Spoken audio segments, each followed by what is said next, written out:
sont versés pour moi. Au nom du Père et du Fils et du Saint-Esprit. Amen. C'est en l'Éternel que je cherche un refuge. Comment pouvez-vous me dire, fuis dans vos montagnes comme un oiseau? Car voici les méchants bancs de l'arc.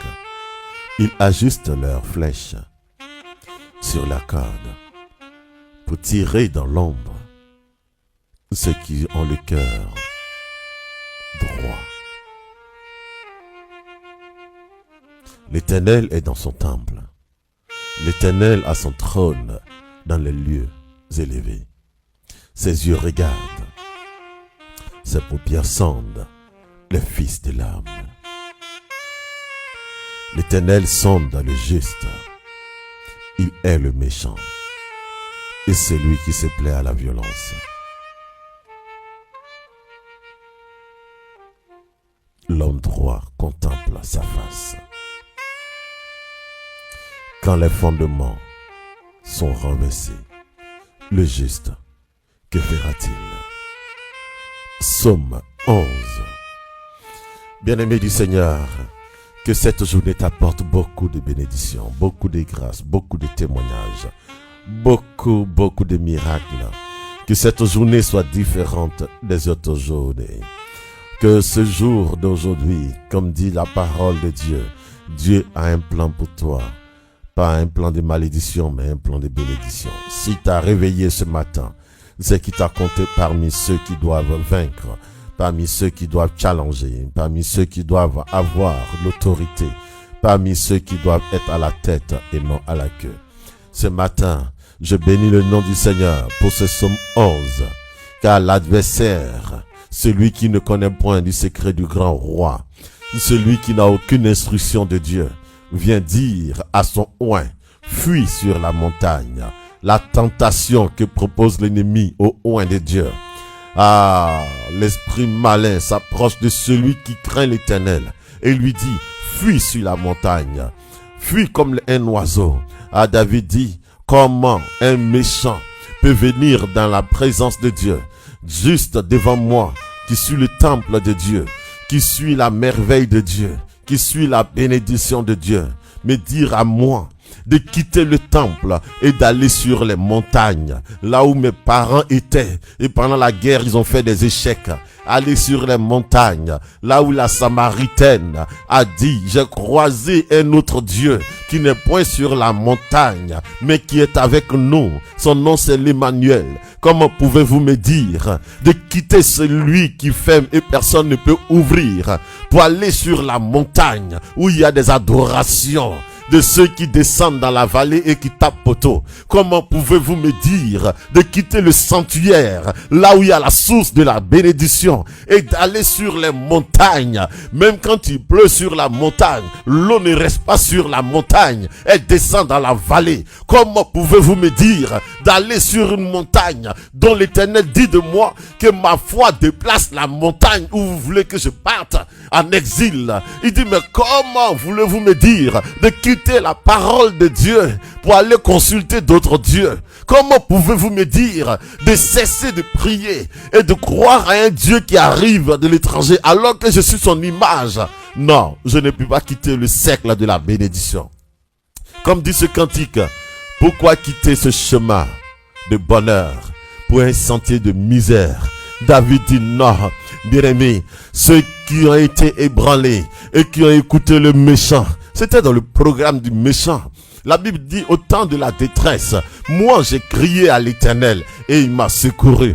Mais le méchant vient te dire, ne crie pas au temps de la détresse, fuis, prends la fuite, va sur la montagne.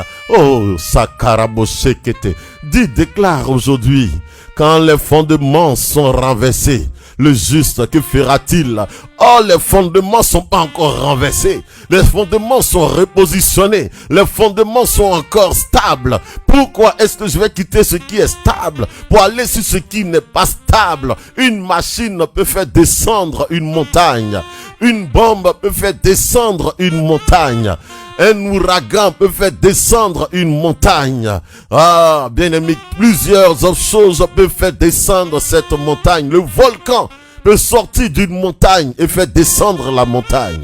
Comment pourrais-je quitter ce palais de paix, là où il y a l'assurance? La Bible dit au psaume 1, ah, tu es comme un arbre planté près d'un courant d'eau paisible. C'est au moment où la bénédiction doit venir à ta porte que la dernière épreuve, l'ennemi vient te dire, quitte, arrête de prier, va de l'autre côté, je connais quelqu'un, je connais quelqu'une, tiens cette potion, tiens cela. Et lorsque tu acceptes, alors que tu étais à 40 minutes ou 50 secondes d'obtenir ta grâce, l'ennemi qui voit dans l'invisible vient t'enlever de ta place.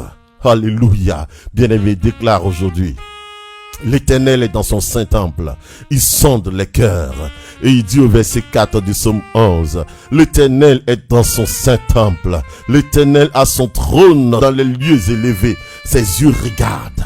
Ses yeux observent, ses yeux regardent, ses paupières sondent les fils de l'homme. Ils sondent, et la Bible dit au verset 5, l'Éternel sonde le juste. Il ne sonde pas le méchant, il ne regarde pas le méchant, mais il sonde le juste. Il sait bien que tu es tenté comme Jacob, tu es tenté comme Job, tu es tenté comme Daniel dans la fosse, mais le Seigneur te regarde et il se dit, je sais que tu garderas mes préceptes. Je sais que tu garderas mes ordonnances. Je sais que tu garderas ma parole. Parce que c'est au travers de cette parole que la finalité, tu seras couronné devant ce combat, devant cette maladie, devant cette épreuve.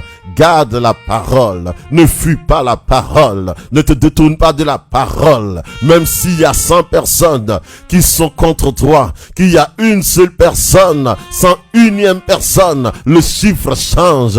Alors l'Éternel fera de toi un héros, un vaillant héros. Ne pense pas que c'est le terminus, mais n'abandonne pas ton poste. La Bible dit dans le livre de Siracide 2, c'est le lâche qui a abandonné le poste. C'est le lâche, le vaurien, le paresseux. C'est celui qui a peur de souffrir, qui a abandonné le poste. Mais l'homme vaillant, l'homme courageux, dont dit David au psaume 8, pour qui est l'homme pour que tu lui donnes tout le pouvoir? C'est cet homme qui reçoit instruction du Seigneur, qui garde même pendant la détresse, qui dit je n'abandonnerai point l'Éternel. Et le psaume 91 dit au verset 1, à l'ombre du Tout-Puissant, même quand tout va mal, ce juste se referme dans la présence de Dieu. Il ferme tout, Matthieu 6, il entre dans le lieu secret, il ferme la porte et il sait que son Père sait de quoi il a besoin. Et ce matin, déclare un amen et déclare, cette épreuve dressée devant moi, je l'écarterai, je marcherai sur cette épreuve, car l'Éternel a déjà accompli des signes et des prodiges. Il déclare que même si mon pied doit être une pierre, il dépêchera ses anges, pas un seul ange, mais ses anges. Et ce matin, le chômage, les anges déclarent que le chômage quitte devant toi, ce panier vide sera rempli de poissons, cette mer sera remplie de poissons, ta pêche sera agréable. Tu ne sortiras pas en vain et tu ne rentreras pas en vain à la date de ce jour. Lève la main et déclare la prophétie qui appartient aux élus. Je renverserai les forteresses parce que pendant ce temps, la fondation du juste n'est point ébranlée. Aucun vent, dit le psaume 127, même la tempête, même le vent fort ne peut faire tomber la maison du juste parce que ma maison est bâtie en Jésus-Christ. Paix et joie. Amen.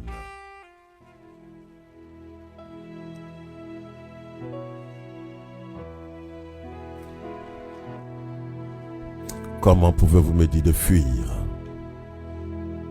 quand l'Éternel lui-même, dans un trône élevé, indétrônable, assis sur son trône, pendant que les obstacles, la Bible dit, il est dans son saint temple. Pendant que l'ennemi ajuste ses flèches, l'Éternel me couvre de son ombre, car il dit aucun malheur ne m'atteindra. Aucun fléau n'approchera de ma tente. L'Éternel est mon secours. Il est mon rempart. Nous voulons glorifier. Et ce matin, je veux le glorifier. Seigneur, Au temps convenable, glorifier ton nom. il me restaurera. Seigneur, Car il est mon refuge.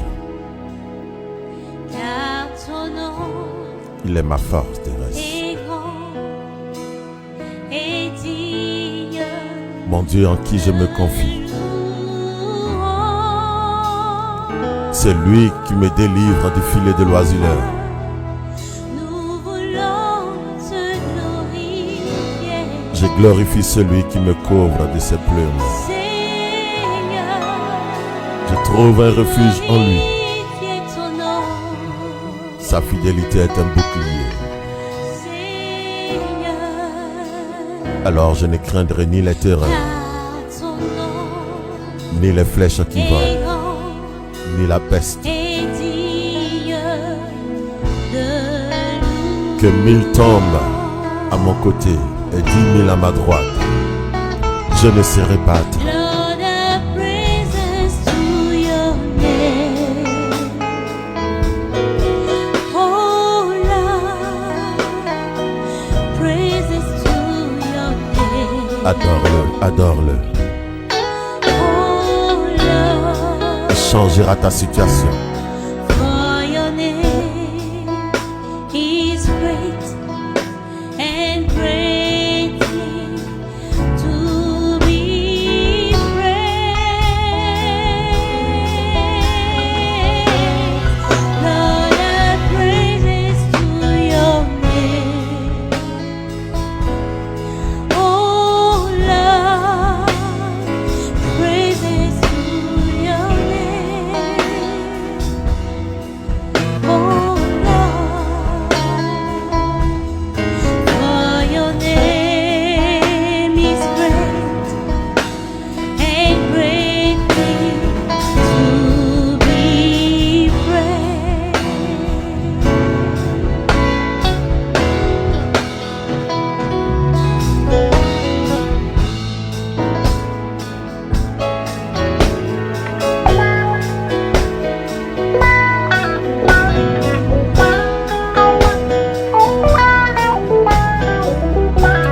Il déclare que de tes yeux tu regarderas et tu verras la rétribution des méchants. Il ordonnera à ses anges de te garder dans toutes tes voies.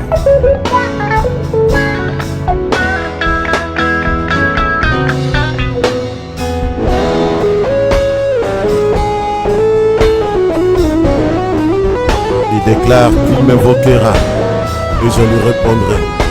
Je serai avec lui dans la détresse. Je le délivrerai et je le glorifierai.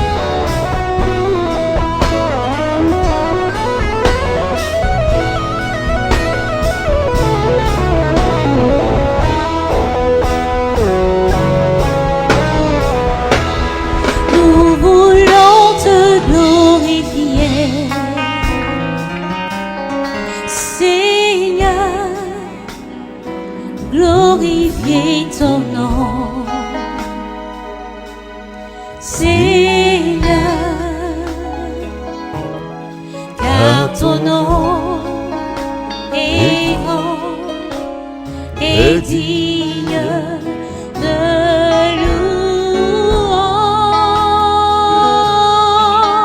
louange. Que c'est beau d'annoncer le matin ta bonté Voulons te glorifier, sur l'instrument à 10 cordes.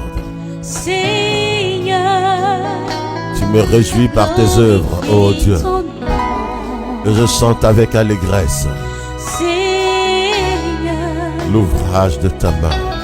car ton nom est grand et digne de louange.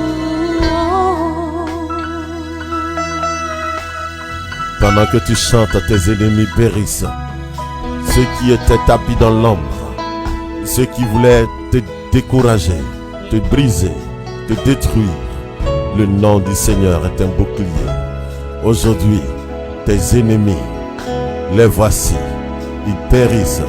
Tous ceux qui font le mal sont dispersés. Pendant que tu adores, le Seigneur te donne la force du buffle. Pendant que tu adores, tu es arrosé d'une huile fraîche. Pendant que tu adores, ton œil se plaît à contempler tes ennemis tomber, car chuter. ton nom est Et très très saint, saint.